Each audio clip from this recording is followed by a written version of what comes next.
when a lonely cowboy's desperate bid at a 1867 Montana Territory auction wins him a pregnant woman carrying her dead sister's child. He believes he's found the family he's always wanted. But as their marriage of convenience slowly transforms into unexpected love, will the compass that once guided him to her also reveal the miraculous truth she's been hiding? The gunshot cracked across the Montana Territory like thunder, sending a flock of ravens exploding from the cottonwood trees. Ezra Kane lowered his rifle and watched the injured wolf limp away into the thick brush, knowing he'd only wounded it. 3 of his sheep lay torn and bloody in the morning frost, their wool stained crimson against the pale grass of October 1867. "Damn it," he muttered, kicking at a clump of frozen dirt. Winter was coming fast, and he couldn't afford to lose any more animals. The silver compass in his vest pocket pressed against his ribs as he bent to examine the dead sheep. His father had given him that compass 15 years ago, back when Ezra still believed it would help him find his way to something better than this hardscrabble life. The sound of wagon wheels on the rocky path made him look up. Old Pete Johnson was driving his freight wagon toward town, probably carrying supplies for the mining camps up in the hills. Pete raised his hand in greeting, then pulled his horses to a stop. "Morning, Ezra. Heard that shot from a mile off. Wolf got into my flock again." Ezra wiped his hands on his pants, leaving dark streaks. "Lost 3 good ewes." Pete's weathered face creased with sympathy. "That's rough luck. Say, you heading into Copper Falls today? There's something happening you might want to see." "What kind of something?" "Dead auction. Big Mike Patterson died last week, and his creditors are selling off everything he owned." Pete leaned forward on his wagon seat, lowering his voice like he was sharing a secret. "Word is they're auctioning off more than just his property." Ezra frowned. "What do you mean?" "His nephew ran up gambling debts before he died. Left behind a young woman and a baby on the way. Creditors say she's part of the settlement." Pete shook his head sadly. "Terrible business, but that's the law. If you can't pay your debts, everything gets sold to cover them." The idea made Ezra's stomach turn, but he'd heard of such things before. The frontier was a hard place where desperate people made desperate choices. "When's this auction happening?" "This afternoon. Town Square, right after lunch." Pete gathered his reins. "Might be your chance to get some good livestock cheap." Patterson had a fine team of horses. As Pete's wagon disappeared around the bend, Ezra stood among his dead sheep and thought about the loneliness that had been eating at him like a slow poison. He was 32 years old, and the closest thing he had to companionship was the conversations he held with his horses. His small cabin felt like a tomb most nights, too quiet except for the wind rattling the windows. He'd tried courting women in town before, but they all seemed to want men with steadier prospects. A sheep farmer barely scraping by wasn't much of a catch. Maybe he'd go to this auction after all, see what horses were available. The fact that they were selling a person alongside the livestock made his chest tight with anger. But there wasn't much one man could do about the way the world worked. By noon, Ezra had buried his sheep and hitched his own horses to his wagon. The 20-mile ride to Copper Falls gave him time to think about what Pete had told him. A woman with a baby coming, being sold like property. It went against everything his mother had taught him about treating people with dignity. But the law was the law. Copper Falls bustled with more activity than usual when he arrived. The mining camps had emptied out for the auction, and rough men in dirty clothes crowded around the wooden platform that had been set up in the town square. A fat man in a black suit stood behind a small table, shuffling through papers while potential buyers examined the items for sale. Ezra tied his horses to a hitching post and joined the crowd. The first items went quickly. Tools, furniture, a pair of draft horses that sold for more than he could afford. He fingered the coins in his pocket, calculating how much he could spend without going hungry this winter. "Next item," the auctioneer called out, his voice carrying across the square. "One healthy female, age approximately 22, with child expected in spring. Bidding starts at $50. A murmur went through the crowd as 2 men led a young woman onto the platform. Ezra felt his breath catch in his throat. She was beautiful, but not in the soft way of town ladies. Her auburn hair was braided simply, and she wore a plain brown dress that couldn't hide the gentle curve of her belly. What struck him most was the way she held herself, chin up, shoulders back, like she was facing down a wild animal instead of being sold like cattle. Her green eyes swept over the crowd, and for just a moment, They met his. In that instant, Ezra saw something that made his heart hammer against his ribs. She wasn't just scared, she was angry. Furious at the men who were treating her like property. At the circumstances that had brought her here. At the world that allowed such things to happen. "Do I hear 50? The auctioneer asked. "50!" called out a bearded miner near the front. "60!" shouted another man. The bidding continued, and Ezra watched the woman's face grow paler with each offer. Her hands were clenched at her sides, but he could see them trembling slightly. She was trying so hard to be brave, and something about that courage touched a place in his heart that had been cold for too long. 75! Yelled a man in expensive clothes who looked like he owned one of the bigger mining operations. Ezra's hand went to the compass in his pocket. His father had told him it would help him find his way, but Ezra had never understood what that meant until this moment. Looking at this woman, this brave, angry, beautiful woman, who deserved so much better than being sold to the highest bidder, he suddenly knew exactly which direction he needed to go. $100! The words burst out of him before he could stop them. The crowd turned to stare, and Ezra felt his face burn red. He'd just bid more money than he'd ever spent on anything in his life, money he needed for winter supplies. But when the woman on the platform looked at him again, he saw something different in her eyes. Not gratitude exactly, but maybe a tiny spark of hope. 100 going once, the auctioneer called. The wealthy-looking man scowled and raised his hand. 110. Ezra's heart sank. He didn't have that much money, not even close. He started to step back, accepting defeat, when the woman did something unexpected. She spoke for the first time since being brought onto the platform. "Sir," she said, addressing Ezra directly, "before you bid again, you should know something about what you're buying." The auctioneer tried to shush her, but she continued speaking, her clear voice carrying across the square. "I'm not what I appear to be. The child I carry isn't mine by blood, and my situation is more complicated than these men want you to know." Confused murmurs rippled through the crowd. The wealthy man frowned and lowered his hand, suddenly uncertain. Ezra didn't understand what she meant, but something in her tone told him she was trying to help him, to warn him away from making a mistake that would cost him everything. Instead, her honesty only made him more determined. Here was a woman with courage enough to tell the truth, even when it might hurt her chances of finding a decent situation. That kind of integrity was rarer than gold in these parts. 125, he said, his voice steady despite the way his hands shook. The wealthy man looked annoyed and bid again. 150. Ezra closed his eyes and thought about his small savings, hidden in a coffee tin under his cabin floor. He thought about the long, lonely winters ahead, the silent meals, the empty conversations with horses who couldn't answer back. Then he thought about the woman on the platform, carrying a child that somehow wasn't hers, facing an uncertain future with more grace than most men could manage. $200, he said. A gasp went through the crowd. $200 was serious money, enough to buy good land or start a business. The wealthy man shook his head and stepped back, clearly deciding the price had gotten too high for whatever he'd had in mind. 200 going once, going twice. The auctioneer's gavel came down with a sharp crack. Sold to the gentleman in the brown coat? Ezra's legs felt weak as he pushed through the crowd toward the platform. What had he just done? He'd spent nearly every penny he had on a woman he didn't know, carrying a child that apparently wasn't even hers. His practical mind screamed that he'd made a terrible mistake, but something deeper told him this was the most important decision he'd ever made. The woman waited for him at the edge of the platform, and up close he could see she was even younger than he'd thought. Maybe 20, 21 at most. Her green eyes studied his face intently, like she was trying to figure out what kind of man had just bought her. "Thank you," she said quietly, as he helped her down from the platform. "Don't thank me yet," Ezra replied. "You might not like what you've gotten yourself into." She almost smiled at that. "I think I can handle whatever comes next.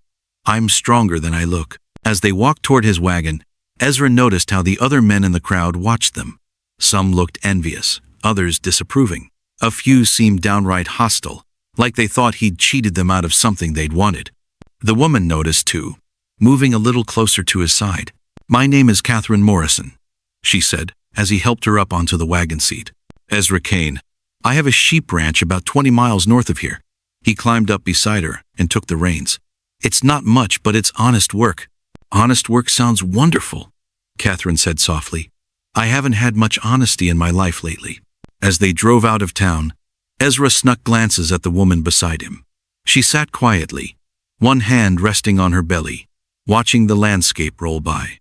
The afternoon sun brought out red highlights in her hair, and despite everything she'd been through, she had a kind of quiet dignity that impressed him.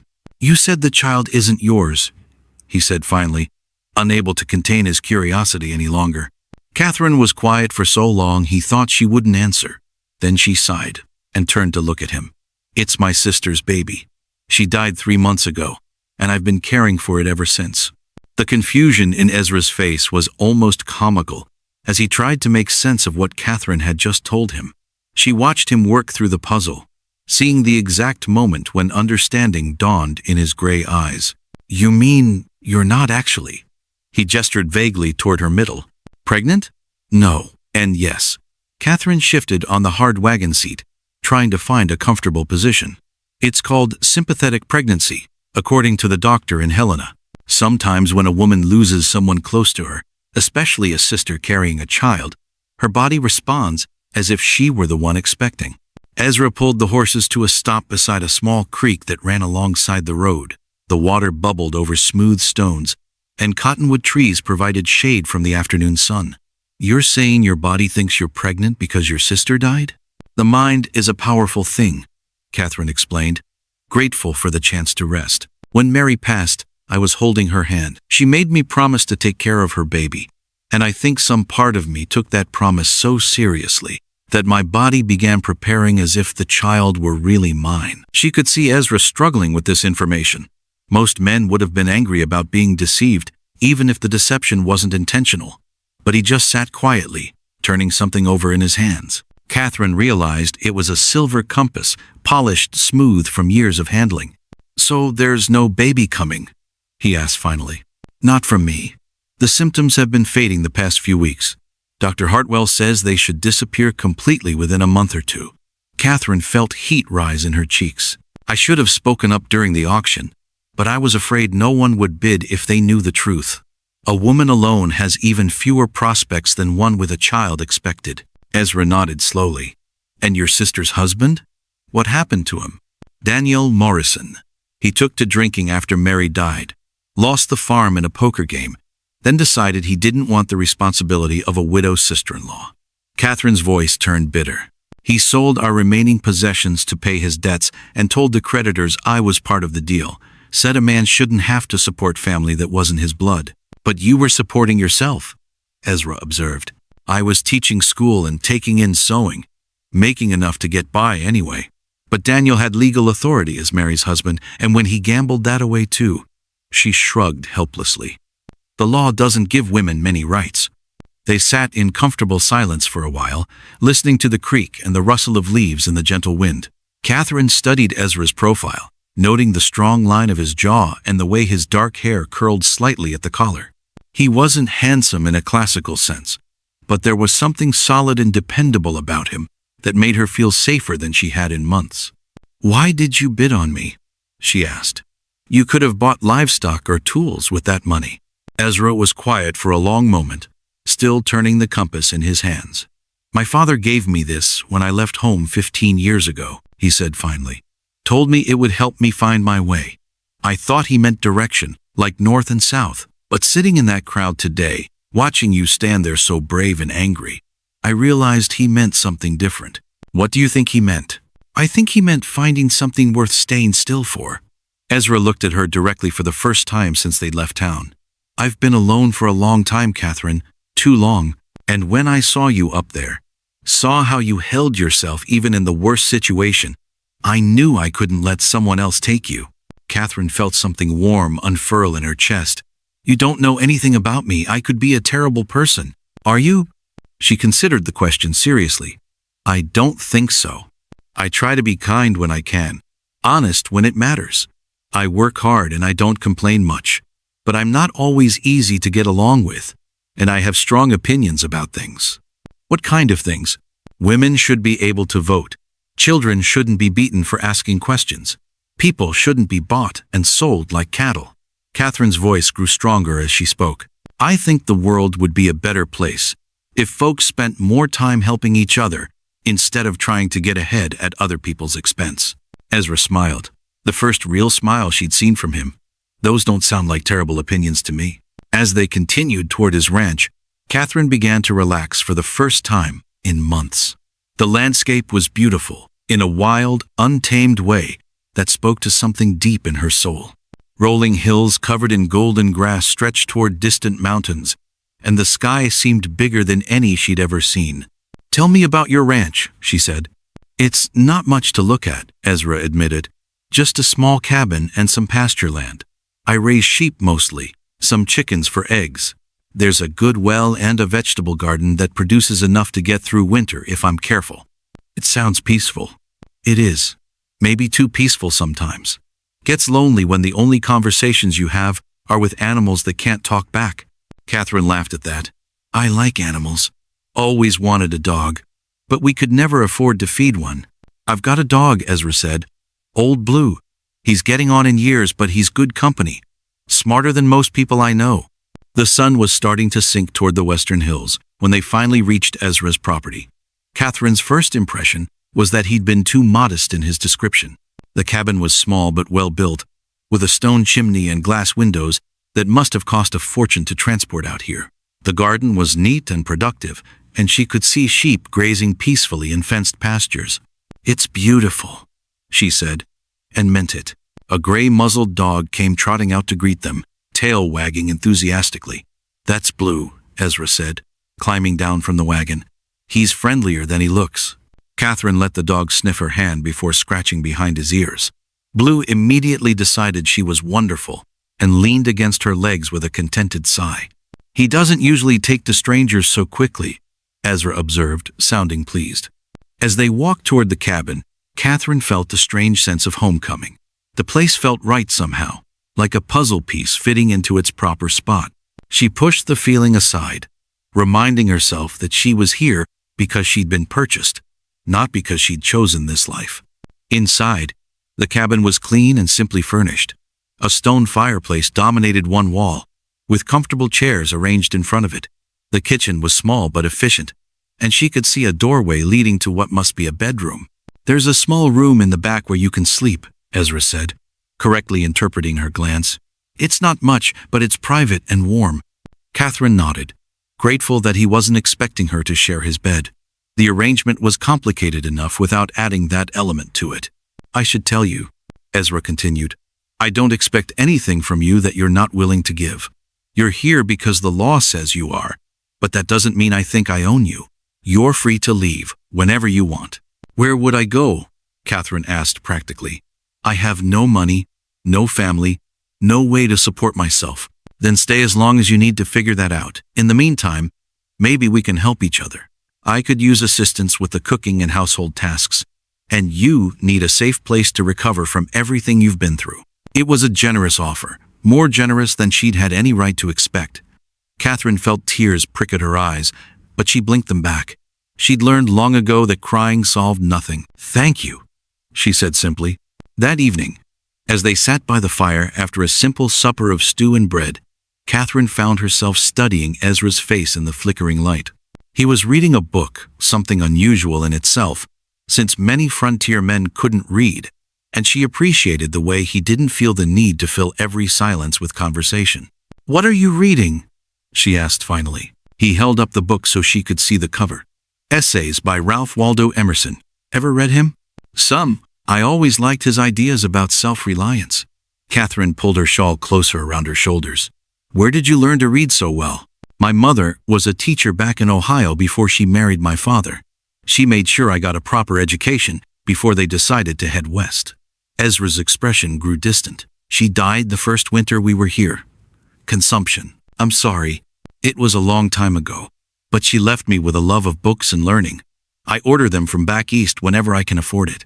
He gestured toward a small bookshelf in the corner. Feel free to borrow any that interest you. Catherine's heart lightened at this offer. It had been months since she'd had access to good books, and the prospect of intellectual stimulation was almost as appealing as physical safety. As the fire burned low and they prepared for bed, Catherine reflected on how strange the day had been. This morning she'd been property to be sold. Tonight she was a guest in a comfortable home with a man who seemed genuinely decent. It was more than she dared hope for. But she warned herself not to get too comfortable. Life had taught her that good things rarely lasted long. Still, as she settled into the narrow bed in the small back room, she felt something she hadn't experienced in months. Hope, maybe, just maybe. She'd found a place where she could build a new life on her own terms. Outside her window, the Montana night was vast and full of stars, and for the first time since Mary's death, Catherine fell asleep without crying. The scream that shattered the dawn silence sent Ezra bolting upright in his bed, heart hammering like a blacksmith's anvil. Through the thin cabin walls, he could hear Catherine crying out in what sounded like terrible pain. He threw on his clothes and rushed to her door, knocking frantically. "Catherine, what's wrong?" Her voice came back weak and shaky. "Something's happening, I think. I think the baby might be coming after all." Ezra's mind reeled as he helped her from the small back room to the main area of the cabin. It had been 2 weeks since the auction. 2 weeks of growing comfortable with each other as they settled into an easy routine of shared meals and evening conversations. Catherine had been helping with household tasks while her false pregnancy symptoms gradually faded, just as the doctor had predicted. But now she was doubled over in obvious distress, her face pale and damp with sweat. "I don't understand," Ezra said, settling her into the rocking chair by the fireplace. "You said there was no baby." "That's what Dr. Hartwell told me." Catherine gripped the chair arm so tightly her knuckles went white. "But this pain is real, and I haven't had my monthly courses since before Mary died." The implications hit Ezra like a physical blow. If Catherine was actually pregnant, if there really was a child coming, then everything changed. The legal complications alone made his head spin. But looking at her obvious distress, those concerns seemed less important than getting her help. "I need to fetch the doctor," he said, reaching for his coat. "There's no time." Catherine's breathing was coming in short, sharp bursts. "Helena is 2 days' ride from here, and I don't think this baby is going to wait." Old Blue started barking outside, and through the window Ezra could see a familiar figure approaching on horseback. Mrs. Elena Vasquez, the Mexican woman who lived on the neighboring ranch with her husband Miguel, was known throughout the territory for her skill with birthing babies and healing ailments. "Elena," Ezra called, stepping onto the porch. "Thank God you're here." The older woman dismounted with the quick efficiency of someone accustomed to emergency calls. Her graying hair was braided neatly under a colorful shawl, and her dark eyes immediately assessed the situation. "Miguel saw smoke from your chimney at an unusual hour," she explained in accented but clear English. "He thought something might be wrong." "It's Catherine. She's having pains, we thought. That is, the doctor said there was no baby, but now." Elena pushed past him into the cabin, taking charge with the calm authority of someone who'd delivered dozens of children over the years. She knelt beside Catherine's chair, speaking in soothing Spanish, while her experienced hands examined the situation. "How long since the pains started?" she asked Catherine directly. "About an hour ago. They're getting stronger and closer together." Elena nodded thoughtfully. Sometimes the body knows things before the mind does. Sometimes grief can hide a pregnancy even from doctors. She looked up at Ezra. "Put water on to boil, lots of it, and find clean cloths, sheets, anything soft." As Ezra scrambled to follow her instructions, Elena helped Catherine to the bedroom. Through the doorway, he could hear them talking in low voices, Elena's calm reassurance mixing with Catherine's worried questions. "Is the baby really coming?" Catherine asked. "Something is happening," Elena replied carefully. "Your body is working hard, but I need to examine you properly to know what we're dealing with." Ezra tried to focus on practical tasks, heating water, gathering clean linens, making sure the fire stayed burning strong. But his mind kept circling back to the same impossible questions. How could Catherine be pregnant when she'd been so certain she wasn't? How could a doctor have been so wrong? And what did this mean for both of them? "Ezra," Elena called from the bedroom. "Come here, please." He found Catherine lying on his bed, her hair damp with perspiration but her color better than before. Elena was washing her hands in a basin of warm water, her expression thoughtful. "The pains have stopped," Elena announced. "And after examination, I can tell you with certainty that this young woman is not in labor." Catherine sat up slowly, looking confused. But the pain was so real. I was sure. The pain was real, Elena agreed. But it was not childbirth. Sometimes when a woman's body has been through the trauma of sympathetic pregnancy, the muscles and organs need time to return to normal. What you experienced was your body finally releasing the last of its confusion. Ezra sank into a chair, feeling like he'd been through a storm. So there's definitely no baby? No baby, Elena confirmed. But something else is happening that you both should understand. She sat on the edge of the bed next to Catherine, her manner becoming more serious. When I examined you, I found signs that your monthly courses will return very soon. Your body is healing from the grief that caused the false pregnancy. This is good news, but it also means you are capable of bearing children when the time is right. Catherine blushed deeply at this frank discussion, but Ezra appreciated Elena's directness. On the frontier, people couldn't afford to be squeamish about the realities of life and death. "Thank you for coming," Catherine said quietly. "I was so frightened." "Fear is natural," Elena replied, "but you are stronger than you know. Both of you are." She stood and gathered her supplies. "Now, I think you should rest. Your body has been through much stress today." After Elena left, promising to check on them in a few days, Ezra and Catherine found themselves alone with the strange aftermath of the morning's crisis. They sat at the kitchen table, drinking coffee, and trying to make sense of what had happened. "I'm sorry for frightening you," Catherine said. "I truly believed. You don't need to apologize for something you couldn't control." Ezra wrapped his hands around his coffee cup, using its warmth to steady himself. "But this whole situation has made me realize something." "What's that?" "When I thought you might be having a baby, when I thought something might happen to you, I was terrified." He met her eyes across the table. "Not because of the legal complications or the practical problems. I was scared because I care about you, more than I expected to." Catherine's breath caught. In the 2 weeks since coming to the ranch, she'd felt the same growing attachment but hadn't dared voice it. Their relationship existed in a strange space between employer and employee, between stranger and friend, between legal obligation and personal choice. "I care about you too," she admitted. "But I don't know what that means for us. I'm here because you bought me, not because I chose to be here." "Then choose now," Ezra said simply. "Not because the law says you have to, not because you have nowhere else to go. Choose because you want to." The weight of that choice hung between them like morning mist. Catherine had spent so many months having decisions made for her, by Daniel, by creditors, by circumstances beyond her control. The idea of actually choosing her own path felt both thrilling and terrifying. "I want to stay," she said finally, "but as your equal, not your property. I want to contribute to this place, to help build something together." "What did you have in mind?" Catherine's eyes lit up with an idea that had been growing in her mind for days. "I want to start a school.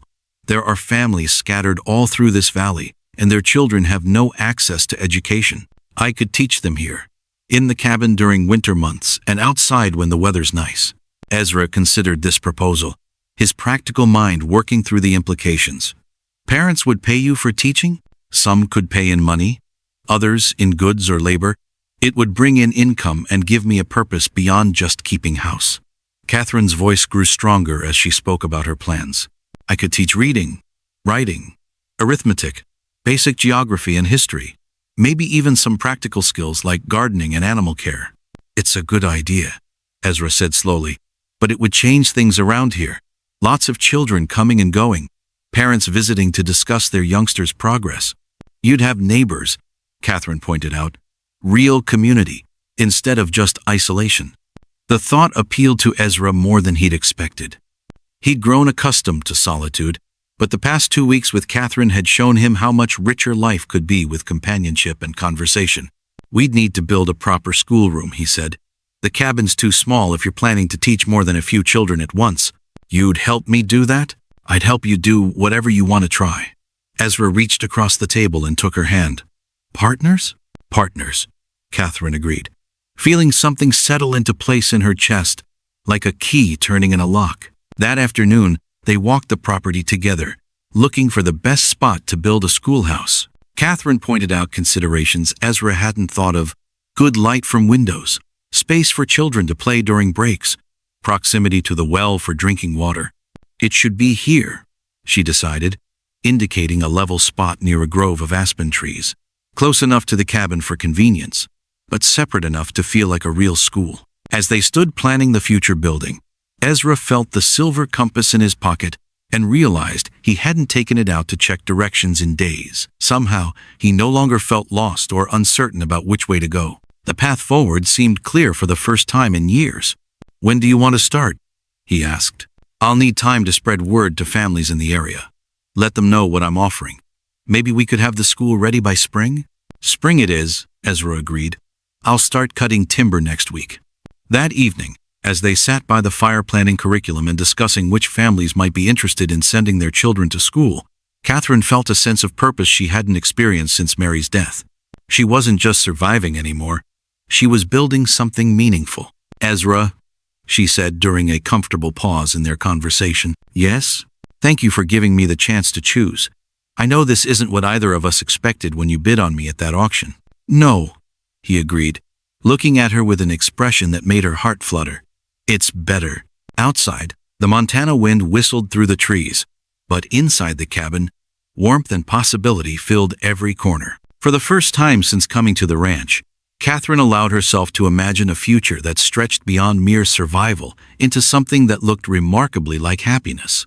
The stranger's horse collapsed, just as the first winter storm of 1867 began painting the Montana sky the color of old pewter. Catherine spotted the rider from the kitchen window, watching him stumble through the snow toward their cabin while his mount lay heaving in the drifts behind him. "Ezra!"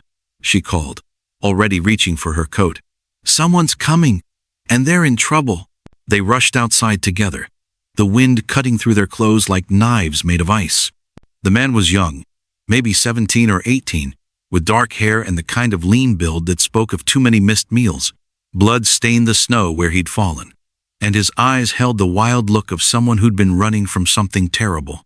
"Please," he gasped as they helped him to his feet. "They're coming. I tried to lose them in the storm, but they'll find me. They always find me." Ezra and Catherine exchanged glances over the boy's head. On the frontier, people learned not to ask too many questions when someone arrived desperate and bleeding, but they also learned to be cautious about bringing trouble into their homes. "Who's chasing you?" Ezra asked as they half-carried the stranger toward the cabin. "Bounty hunters. They think I killed a man back in Wyoming, but I didn't do it. I swear on my mother's grave I didn't do it." Catherine's heart clenched at the raw desperation in his voice. He was hardly more than a child, and whether he was guilty or innocent, he clearly needed help. "What's your name?" "Jamie. Jamie. Cortez." The boy's teeth were chattering so hard he could barely speak. "My horse gave out about a mile back. If those men catch up—" "They won't catch you here," Ezra said firmly, making a decision that would change everything. "Catherine, get him inside and warmed up. I'll take care of his horse." As Catherine helped Jamie into the cabin, she could see Ezra through the window, trudging through the snow to where the exhausted horse lay. The animal was still alive, but clearly suffering from exhaustion and cold. Ezra knelt beside it, and she saw him reach for something at his belt. The gunshot that followed was muffled by the storm, but Catherine understood its meaning.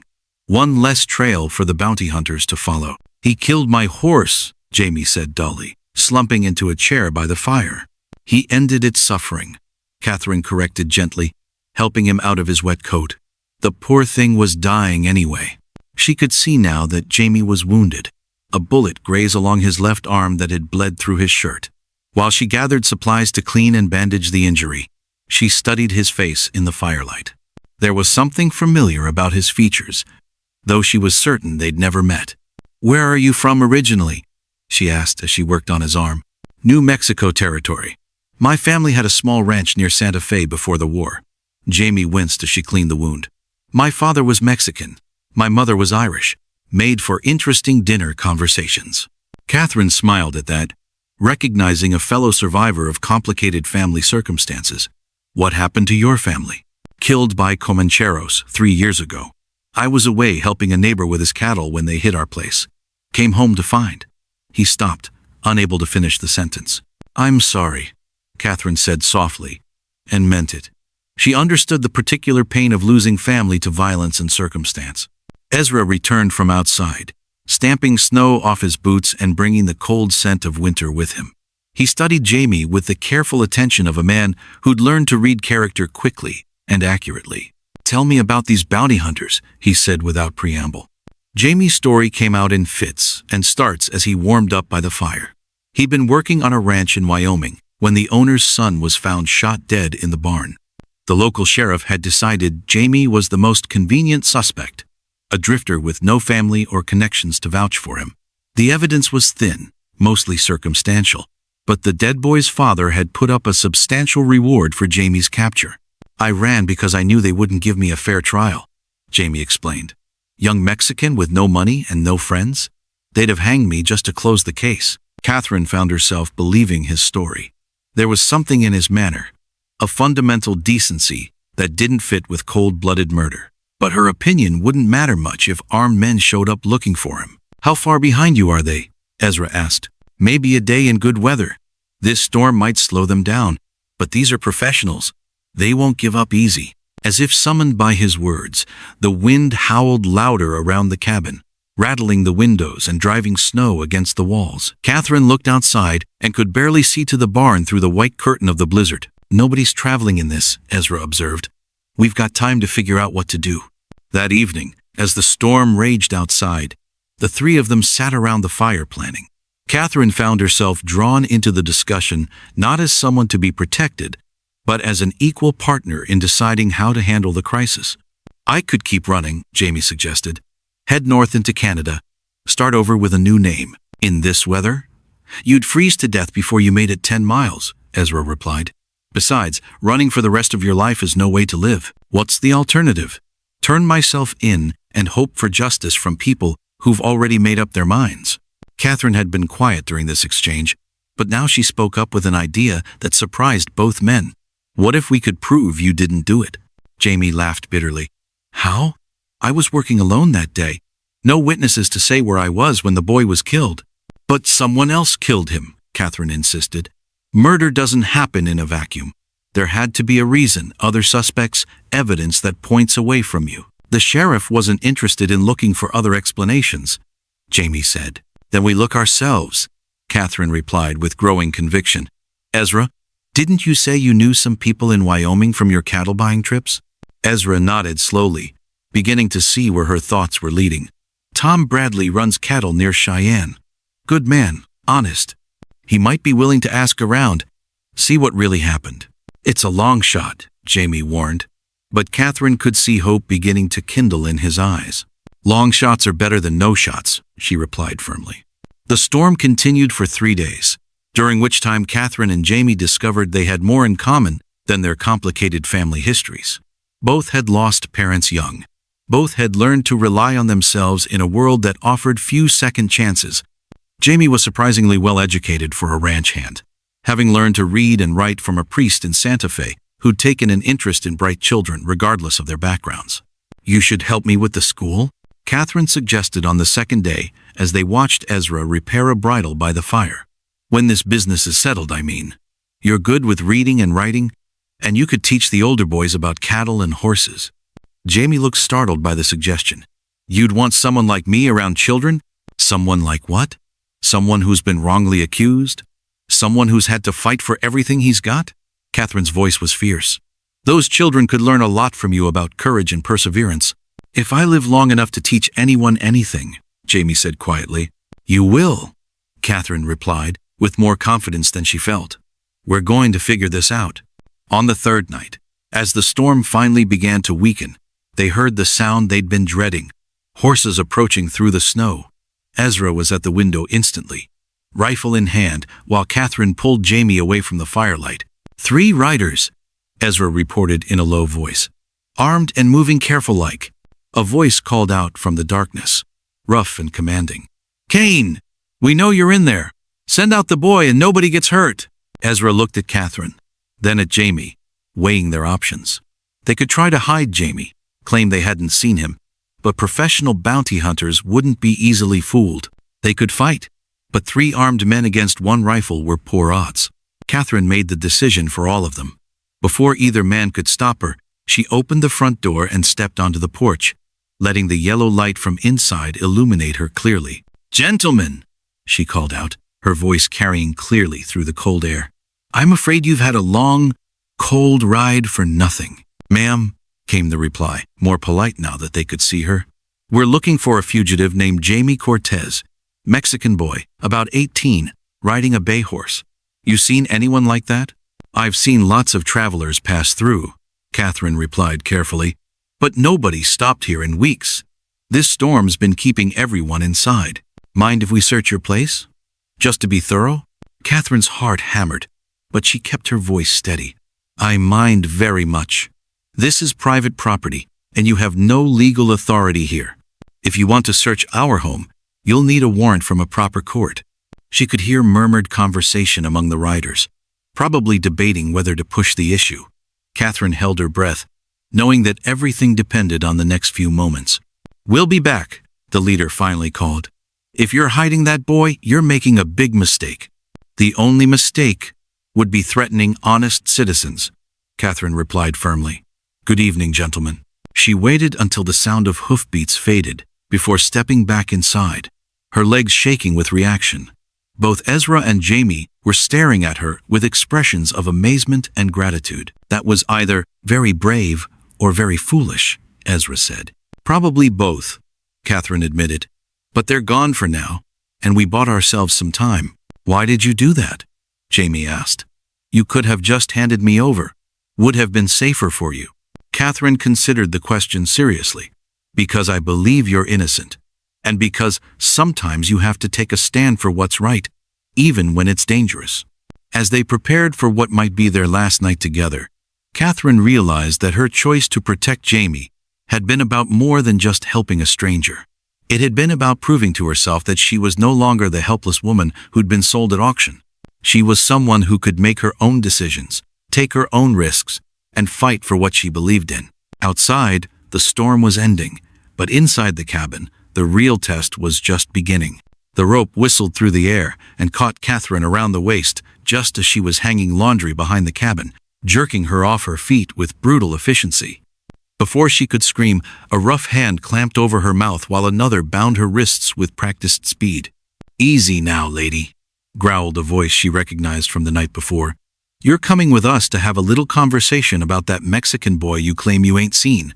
Through the cabin window, Catherine could see Ezra and Jamie working on plans for the schoolhouse, completely unaware of what was happening outside. Her captors had waited until the men were distracted, approaching from the blind side of the building where the morning shadows provided cover. The bounty hunter who held her was a big man with tobacco-stained teeth and clothes that smelled of old sweat and horse leather. His partner, a thin man with pale eyes, was already leading their horses closer to the cabin. "Here's what's gonna happen," the big man whispered in her ear. "We're gonna take you up into those hills, and your husband's gonna come looking with that boy in tow. When he does, we'll be waiting." Catherine's mind raced as they forced her toward the horses. These men weren't just bounty hunters. They were smart enough to use her as bait to flush out their quarry. Ezra would come after her. She knew that with absolute certainty, and Jamie wouldn't let him face danger alone. They'd be walking straight into a trap. But as they lifted her onto a horse, Catherine noticed something her captors had missed. Old Blue had seen everything from his spot near the barn, and the dog was already slinking toward the cabin, moving low and quiet like he did when hunting rabbits. Blue was old, but he was smart, and he understood that strangers taking Catherine away meant trouble. The bounty hunters led her north into the hills, following game trails that wound between stands of pine and aspen. The thin man rode ahead, scouting for the perfect ambush spot, while the big one stayed close beside Catherine, his rifle ready across his saddle. "You picked the wrong side in this, lady," he said conversationally.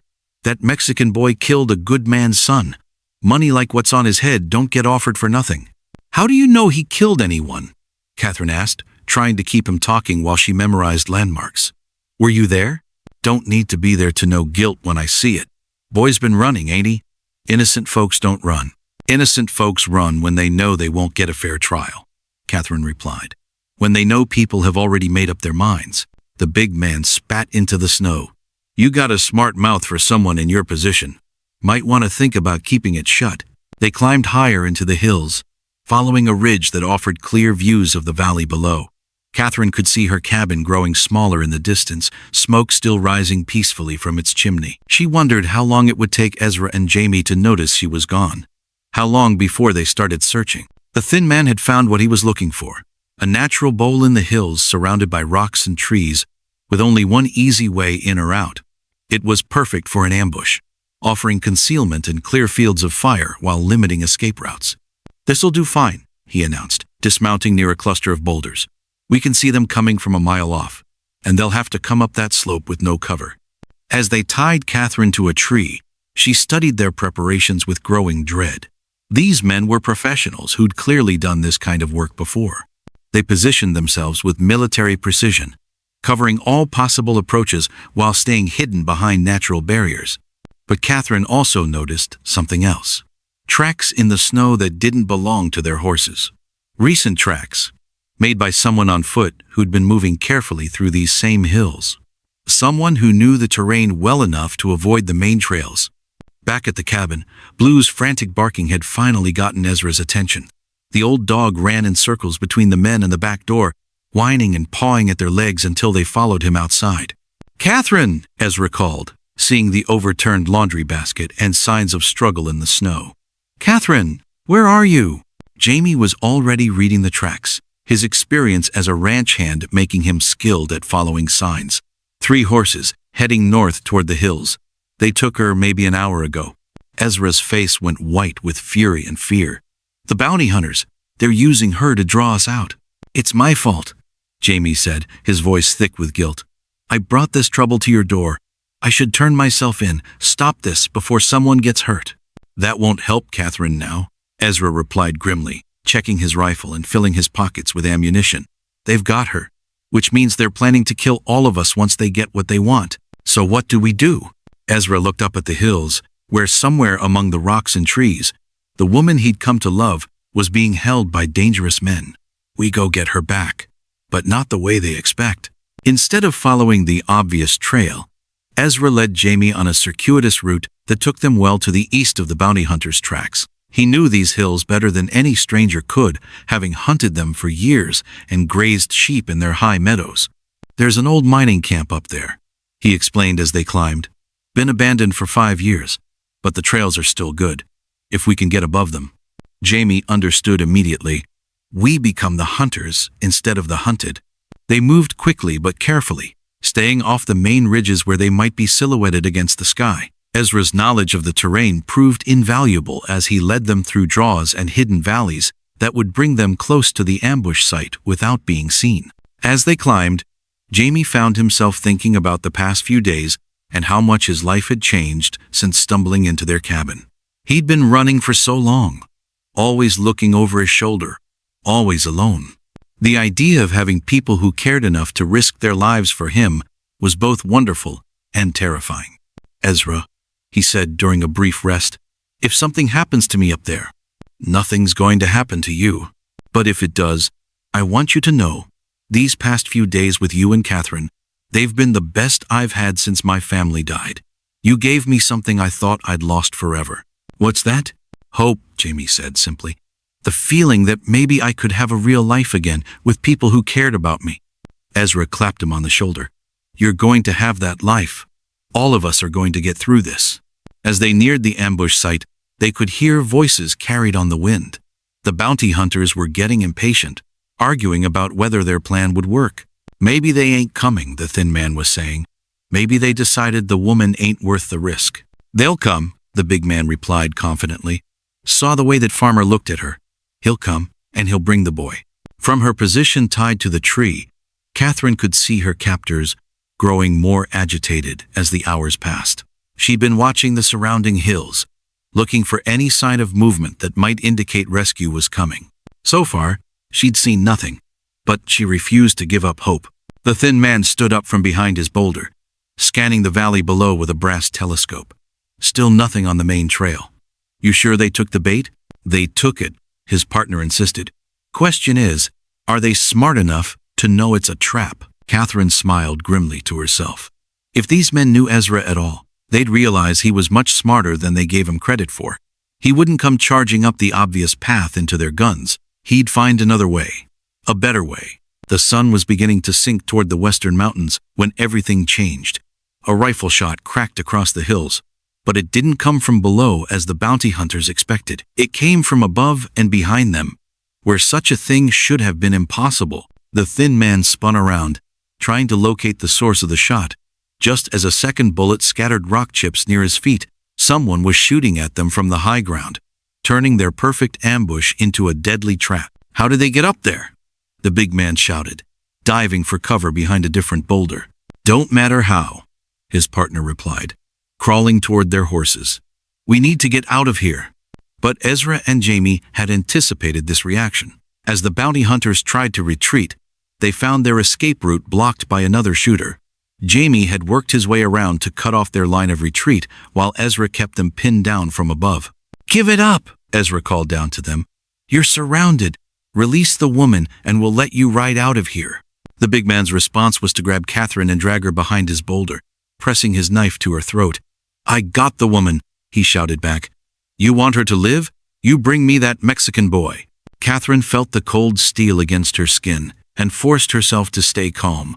She could see movement in the rocks above, Ezra working his way closer, trying to get a clear shot, but with the knife at her throat, any attempt to rescue her would be incredibly dangerous. "You're making this harder than it needs to be," Ezra called back. "The boy didn't kill anyone. The real killer's probably long gone, while you're chasing an innocent man." "Innocent?" The thin man laughed harshly. "Then why's he running? Why don't he go back and face trial like a man?" It was Jamie who answered, his young voice carrying clearly across the hills. "Because I know what kind of trial a poor Mexican gets in a rich white man's town. The only justice I'd get is a rope." The standoff stretched taut as fence wire, each side waiting for the other to make a mistake. Catherine could feel her captor's nervous energy, the way his hand trembled slightly on the knife handle. He was scared, which made him unpredictable and dangerous. But Catherine had been thinking while they held her, planning for this moment. The rope binding her wrists had been loosening gradually as she worked at it, and she thought she might be able to slip free if she had the right distraction. The distraction came from an unexpected source. Old Blue had followed their trail up into the hills, moving slowly but persistently until he reached the edge of the ambush site. The old dog understood that Catherine was in danger, and with the loyalty that had made him Ezra's companion for so many years, he decided to help. Blue's sudden appearance behind the thin man caught everyone by surprise. The dog launched himself at the bounty hunter with a growl that seemed to come from deep in the earth, his teeth finding the man's gun arm and holding on with grim determination. In the confusion that followed, Catherine twisted free of her loosened bonds and threw herself away from her captor. The big man's knife sliced empty air as Ezra's rifle spoke from the rocks above, and suddenly the hills were full of gunfire and shouting. When the smoke cleared, both bounty hunters were down. The thin man clutched a wounded arm while Blue stood over him, still growling. The big man sat holding his shoulder, his knife lost in the snow, and his fight gone out of him. Catherine ran to Ezra as he came down from the rocks, throwing herself into his arms with a relief that made her knees weak. "I knew you'd come," she whispered against his chest. "I knew you'd find a way." "Are you hurt?" he asked, his hands checking her for injuries. "I'm fine. They needed me alive for their plan to work." Catherine looked around at the scene of the failed ambush. "What happens now?" Jamie was standing over the wounded bounty hunters, his rifle trained on them but his face troubled. "I guess we take them back to town.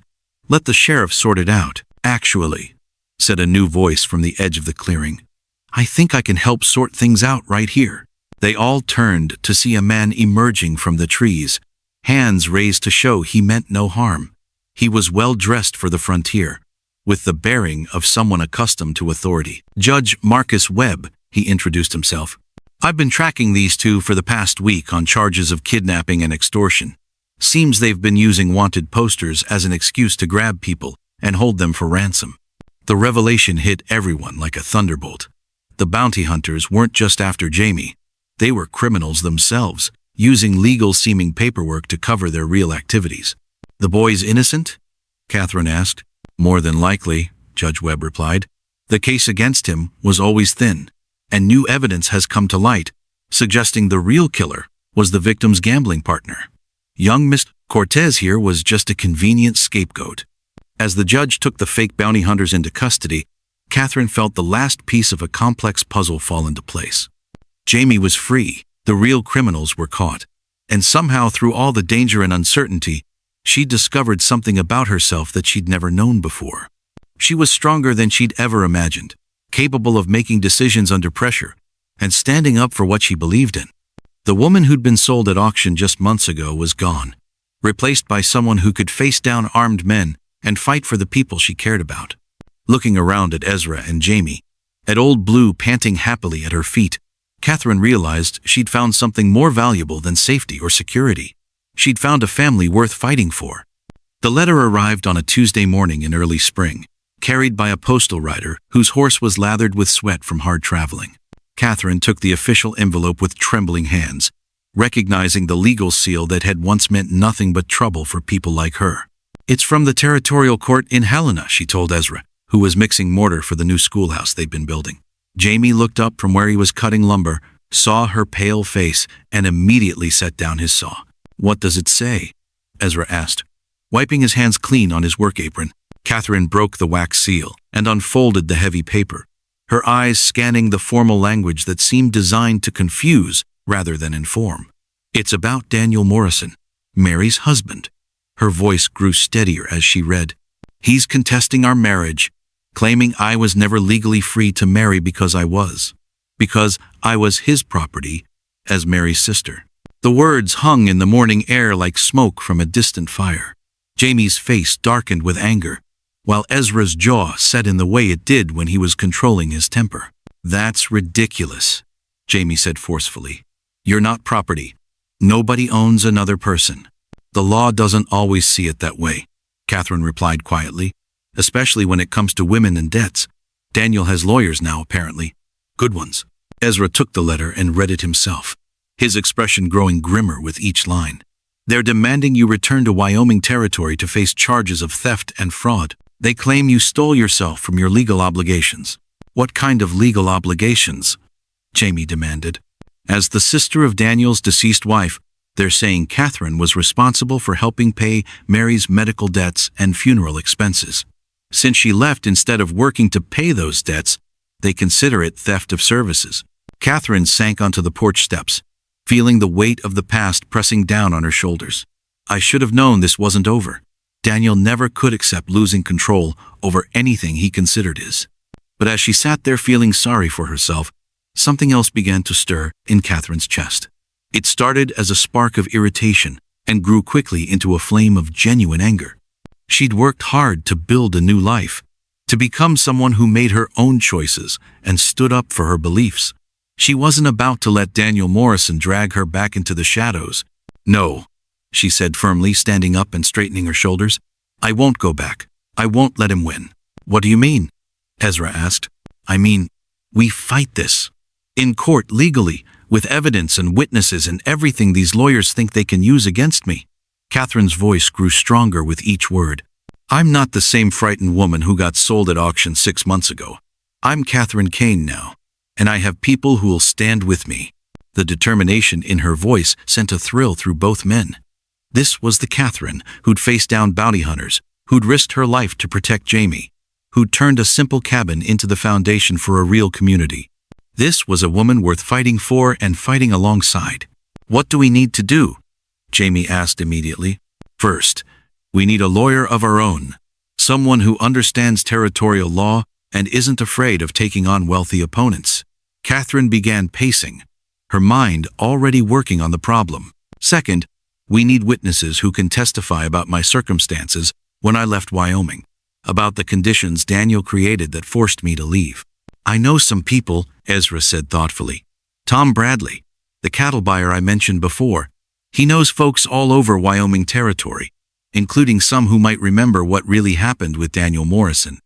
Over the next week, their quiet ranch became a hub of activity as they prepared for the legal battle ahead.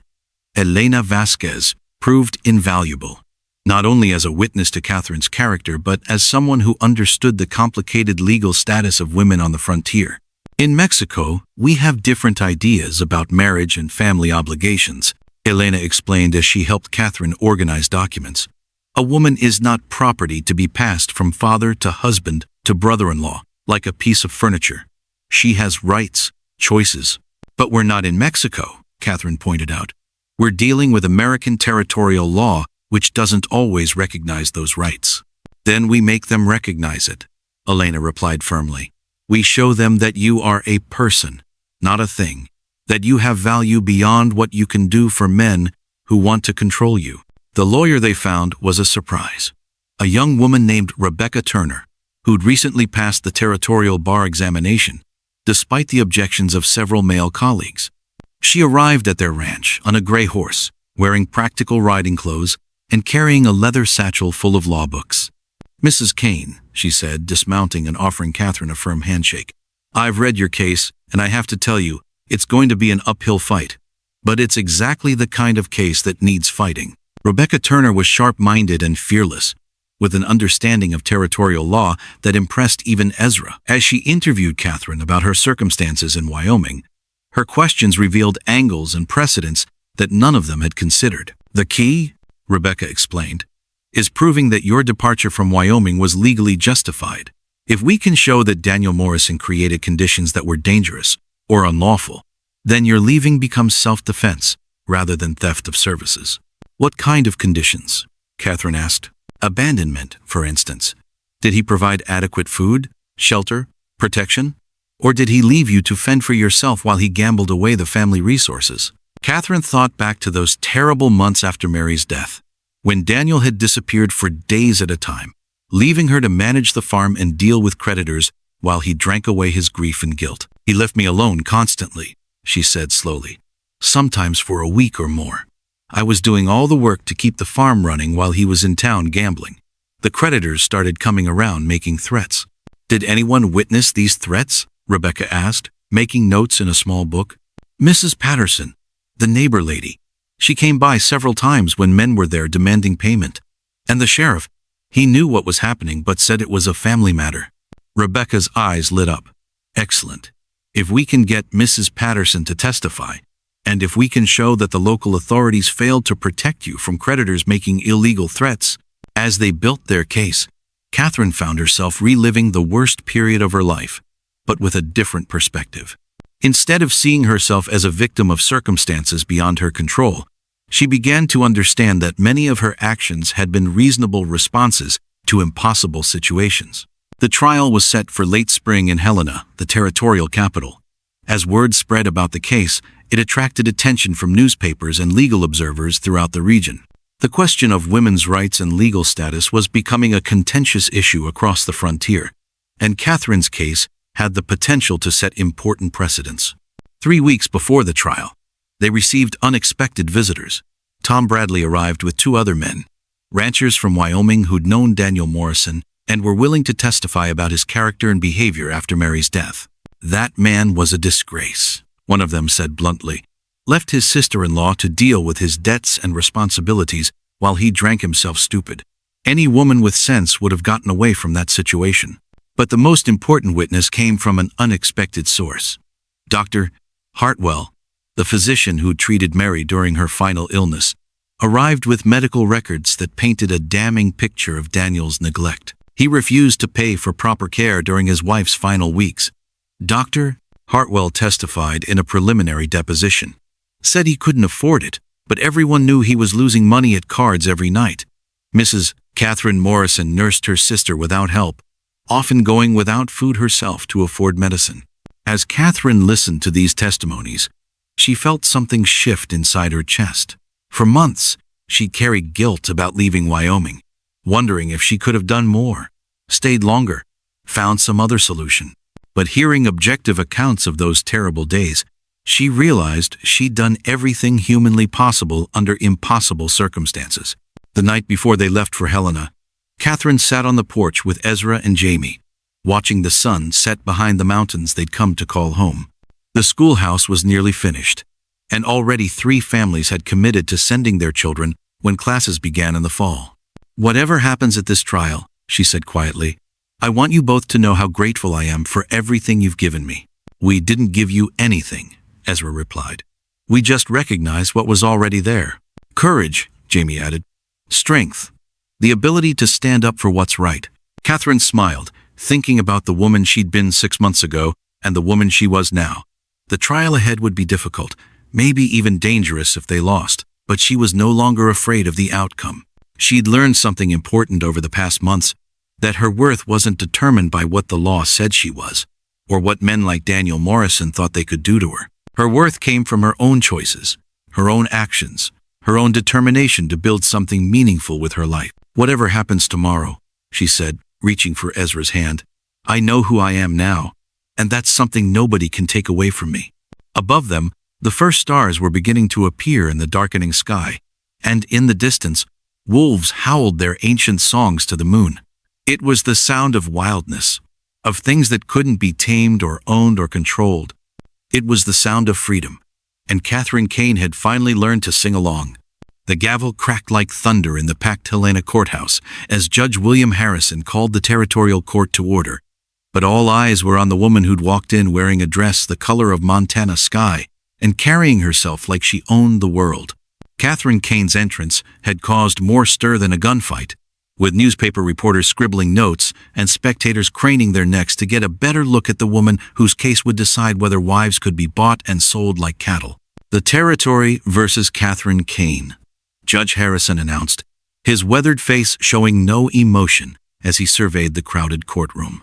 "The defendant stands accused of theft of services, fraud, and violation of family obligation statutes." Across the aisle, Daniel Morrison sat with 2 expensive lawyers from Denver, men in fine suits who looked at Catherine like she was a horse that had kicked them. Daniel himself appeared healthier than when she'd last seen him, his clothes clean and his face freshly shaved, but his eyes held the same bitter resentment that had driven him to drink after Mary's death. Rebecca Turner stood to address the court, her voice carrying clearly through the high-ceilinged room. "Your Honor, my client committed no crime other than refusing to be treated as property. This case represents a fundamental question about human dignity in our territory."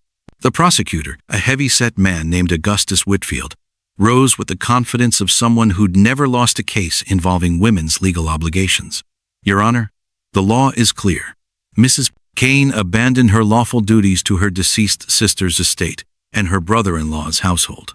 She stole herself from legitimate obligations, leaving debts unpaid and responsibilities unfulfilled."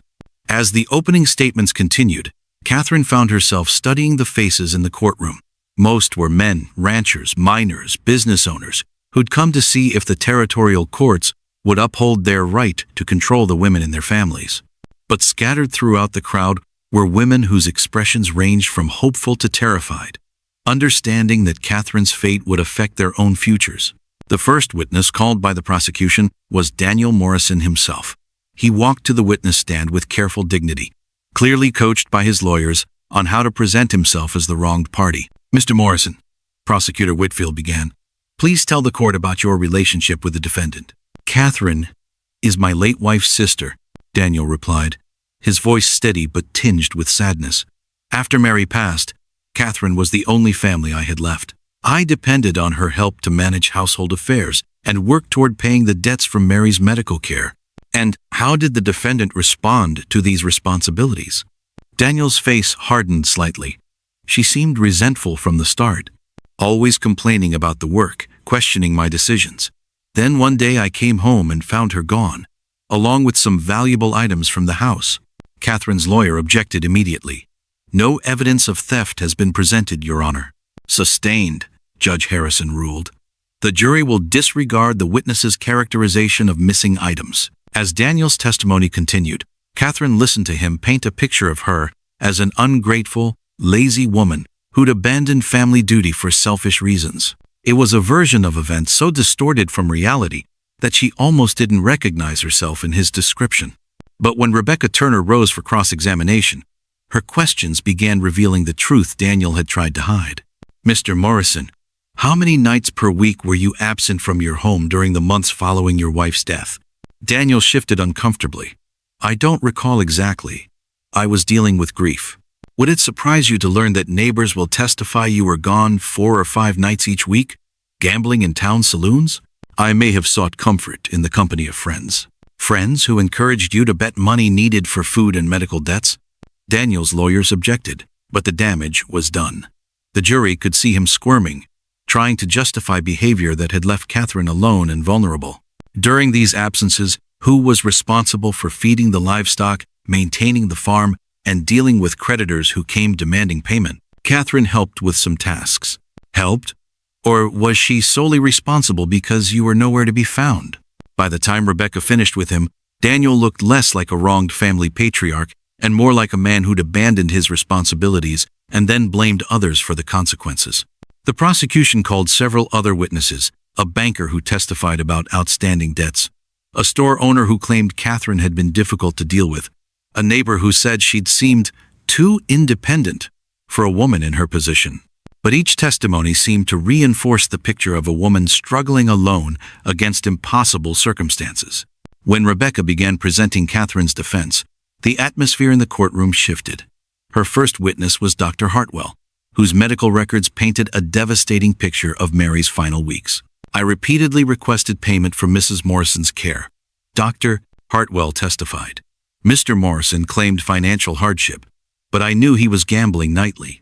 Mrs. Catherine Morrison often went without meals to afford her sister's medicine. Elena Vasquez took the stand next, her accented English carrying clearly as she described Catherine's condition when she'd first met her. This woman was skin and bones, exhausted from caring for everyone but herself, Elena said, her dark eyes flashing with indignation. She had been carrying grief so heavy it made her body think she was pregnant with her dead sister's child. That is what Mr. Morrison's neglect did to her. The courtroom stirred at this revelation. Several women in the gallery gasped, understanding intuitively the kind of emotional trauma that could cause such a condition. Tom Bradley provided testimony about Daniel's reputation in Wyoming, describing him as a man who'd lost the respect of his community through gambling and drinking. Nobody would have blamed Catherine for leaving that situation, he said bluntly. Most folks wondered why she stayed as long as she did. But it was Mrs. Patterson, the elderly neighbor from Wyoming, whose testimony proved most damaging to the prosecution's case. She described creditors threatening Catherine with physical violence, demanding payment for debts that weren't her responsibility. They told her she'd work off Daniel's gambling debts one way or another, Mrs. Patterson said, her voice shaking with remembered anger. Said a pretty young woman could earn money in ways that didn't require reading or writing. I told her to get out of there before something terrible happened. The implication was clear. Catherine had faced the prospect of being forced into prostitution to pay debts that weren't even hers. Several jury members looked visibly disturbed by this testimony.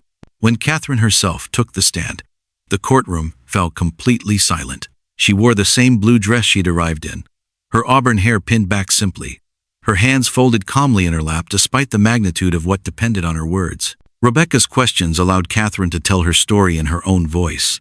The desperate months after Mary's death, the mounting debts and threats, Daniel's increasingly erratic behavior, and long absences. I didn't abandon my family obligations, Catherine said clearly. I fulfilled them as long as it was physically and morally possible. When staying meant facing threats of violence or worse, I chose to save myself. Do you regret leaving Wyoming? Rebecca asked. Catherine considered the question carefully. I regret that circumstances made it necessary. I regret that Mary died and left a husband who couldn't handle his grief responsibly. But I don't regret choosing life and dignity over submission to men who wanted to destroy me. During cross-examination, Prosecutor Whitfield tried to paint Catherine as selfish and unwomanly, someone who'd put her own comfort above family duty. But Catherine's calm, reasoned responses made his attack seem petty and mean-spirited. Mrs. Kane, isn't it true that you could have found ways to pay the debts if you'd been willing to work harder? I was already working from dawn to midnight, Catherine replied. The debts exceeded what the farm could possibly produce, and they were growing faster than any honest work could pay them down. But surely a woman's duty to family should come before personal comfort. Catherine's eyes flashed with controlled anger. My duty was to my sister while she lived, and I fulfilled it completely. My duty to myself is to live with dignity and make choices based on right and wrong, not on what men think women should accept. As the trial progressed over 3 days, it became clear that something larger was being decided than just Catherine's individual case.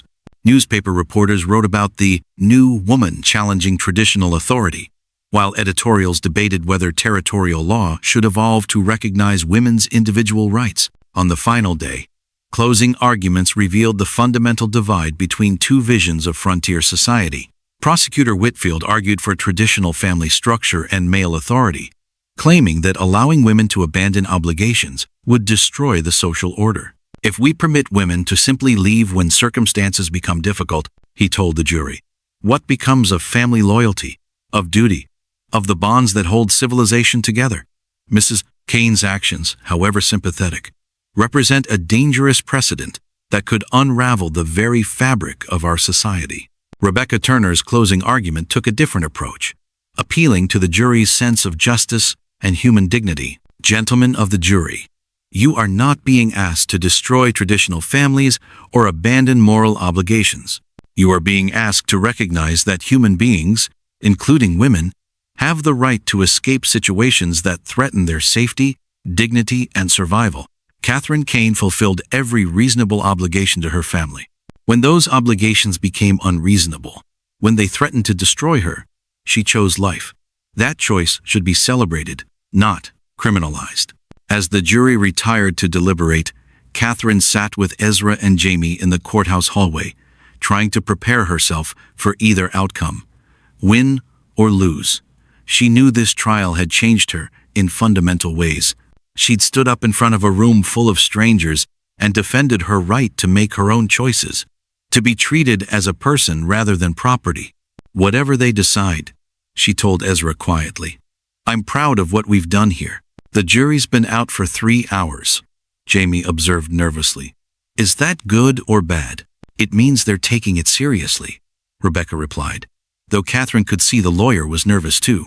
A quick verdict would probably have been bad news for us. When the bailiff finally called them back into the courtroom, Catherine felt her heart hammering against her ribs. The jury foreman, a weathered rancher named Samuel Cooper, stood with a folded paper in his hands. Have you reached a verdict? Judge Harrison asked. We have, Your Honor. Catherine closed her eyes and felt Ezra's hand slip into hers, giving her strength for whatever was about to come. In that moment, she realized that regardless of the jury's decision, she'd already won something more important than legal vindication. She'd won herself. The silence in the courtroom stretched like a taut rope as jury foreman Samuel Cooper unfolded the paper that would determine Catherine's fate. But the real surprise came when he cleared his throat and looked directly at her with something that might have been respect. We find the defendant, Catherine Kane, not guilty on all charges, he announced, his voice carrying clearly through the suddenly electric air. Furthermore, we recommend that the territorial legislature examine laws that place unreasonable burdens on women in family crisis situations. The courtroom erupted. Some spectators cheered while others shouted in anger, and Judge Harrison had to bang his gavel repeatedly to restore order. Catherine felt her knees go weak with relief, and only Ezra's strong arm around her waist kept her upright as the reality of victory sank in. But the drama wasn't over. Daniel Morrison leaped to his feet, his face flushed with rage and humiliation. This is wrong, he shouted. She's my family. She belongs to me. You can't just let her go. His words hung in the air like smoke from a fire, revealing the ugly truth that had driven this entire legal battle. Daniel hadn't pursued Catherine out of love or even genuine sense of family obligation. He'd pursued her because he couldn't accept losing control over another human being. Judge Harrison's voice cut through the chaos like a blade. Mr. Morrison, you will control yourself in my courtroom or be removed. The jury has spoken, and their verdict stands. But Daniel was past caring about courtroom decorum. Months of resentment and wounded pride had built up inside him like steam in a kettle, and now it all came pouring out. You people don't understand. I made her what she is. I gave her a home, food, protection. She owes me. She owes you nothing, Rebecca Turner said firmly, rising to face him across the courtroom. The jury has determined that she fulfilled every reasonable obligation and more. Any debt has been paid in full. As court officers moved to escort Daniel from the building, he turned back toward Catherine with eyes full of bitter defeat. This isn't over, he said, his voice carrying a promise that made several people in the courtroom shift uncomfortably. Family obligations don't end just because some jury says they do. But Catherine was no longer the frightened woman who'd once cowered before Daniel's anger. She stood up, meeting his gaze steadily, and spoke in a voice that carried to every corner of the room. "You're right, Daniel. Family obligations don't end. But they work both ways. Mary was my family, and I honored my obligation to her by caring for her until the day she died. You dishonored your obligation to her by gambling away her memory and abandoning the responsibilities she left behind. I owe you nothing, but you owe her grave an apology." The power of her words seemed to deflate Daniel's rage, leaving him looking smaller and older as the officers led him away. Several women in the gallery nodded approvingly, recognizing truth when they heard it. After the courthouse had emptied, and the reporters had gone to file their stories, Catherine found herself standing on the courthouse steps with Ezra, Jamie, and Rebecca, looking out at the bustling streets of Helena. The territorial capital was alive with commerce and conversation, people going about their daily business unaware that history had just been made in the building behind them. "What happens now?" Jamie asked. "Now we go home," Catherine replied, and the word felt different in her mouth than it ever had before. Home wasn't just a place anymore. It was the people standing with her, the life they'd built together, the future they were still creating. Rebecca Turner packed her law books with obvious satisfaction. "This case will be talked about for years," she predicted. "Other women in similar situations will be able to point to this verdict as precedent. You've opened a door that was locked before." As they prepared to leave Helena, Catherine realized she wanted to see one more place before returning to the ranch. She asked Ezra to drive her to the cemetery on the hill overlooking the valley, where simple wooden crosses marked the graves of people who died far from the places they'd been born. At a spot where wildflowers grew thick among the headstones, Catherine knelt and placed a bouquet of mountain laurel she'd picked that morning. There was no marker here, no name carved in stone, but in her heart this was where Mary rested. Not in the distant Wyoming grave she'd never be able to visit, but here in the place where Mary's sacrifice had finally been honored. "I did it, Mary," she whispered to the flowers dancing in the breeze. "I stood up for both of us. I made them see that we were people, not property." The journey back to their ranch took 2 days, and Catherine spent the time watching familiar landmarks appear through the wagon windows, the mountain peaks that caught the first light of dawn, the valleys where deer grazed in the early morning, the streams that carried snowmelt down to join larger rivers flowing toward distant oceans. But it was when they topped the last ridge and saw their cabin nestled in its hollow, smoke rising straight up from the chimney in the still air, that Catherine felt her heart truly settle into peace. The schoolhouse stood nearly completed beside the main building, its windows gleaming in the afternoon sun like promises waiting to be kept. "Look," Jamie said, pointing toward the buildings. "Someone's there." As they drew closer, they could see Elena Vasquez working in Catherine's garden, pulling weeds and watering the vegetables that had sprouted during their absence. Miguel was repairing a section of fence that had been damaged by wind, while their teenage son Pedro was painting the schoolhouse with careful strokes. "We couldn't let the place fall apart while you were gone making history," Elena called out cheerfully as they climbed down from the wagon. "Besides, someone had to keep Old Blue company." The dog in question came running from the barn, his tail wagging so hard his whole body wiggled with joy. Catherine knelt to scratch his ears, overwhelmed by the simple pleasure of being surrounded by friends who'd cared for her home while she was away fighting for the right to call it home. That evening, as neighbors gathered to hear about the trial and celebrate Catherine's victory, the cabin filled with voices and laughter in a way it never had before. Miguel brought out his guitar and played songs from his childhood in Mexico, while the children took turns reading aloud from Catherine's books, showing off skills they'd learned in informal lessons during her absence. "When does school officially start?" asked Mrs. Henderson, whose 3 boys had been running wild since their father died in a mining accident. "Next month," Catherine replied, feeling excitement bubble up inside her. "We'll have proper desks by then, and I've ordered books from back east. Reading, writing, arithmetic, geography, and practical skills they'll need for frontier life." "What about older students?"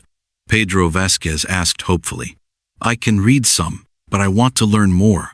"School is for anyone who wants to learn," Catherine assured him. "Age doesn't matter when it comes to education."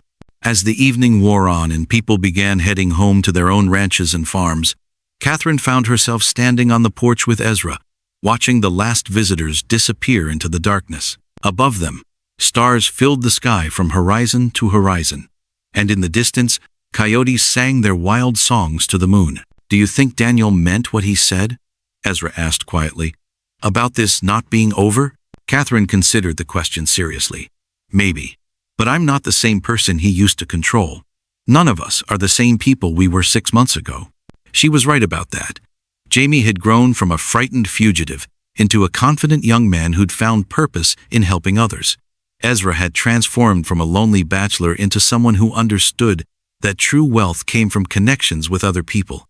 And Catherine herself had evolved from a woman who'd been sold like property into someone who could stand in a courtroom and demand to be treated with dignity. I've been thinking, Ezra said, reaching into his pocket and pulling out the silver compass that had guided him to her in the first place. My father told me this would help me find my way, but I think he meant something different than I originally understood. What do you think he meant? I think he meant that finding your way isn't about knowing which direction to go. It's about knowing when you've arrived where you belong. Ezra held out the compass to Catherine. I want you to have this. Catherine took the beautiful instrument, feeling its weight in her palm. The needle swung wildly for a moment, then settled into pointing steadily north, just as it always had. But it's yours, she protested. Your father gave it to you. And now I'm giving it to you. Not because you need help finding your way, you've already proven you can do that on your own. But because I want you to have something that represents how far we've all traveled together. Catherine looked down at the compass, understanding what he was really offering. It wasn't just a family heirloom.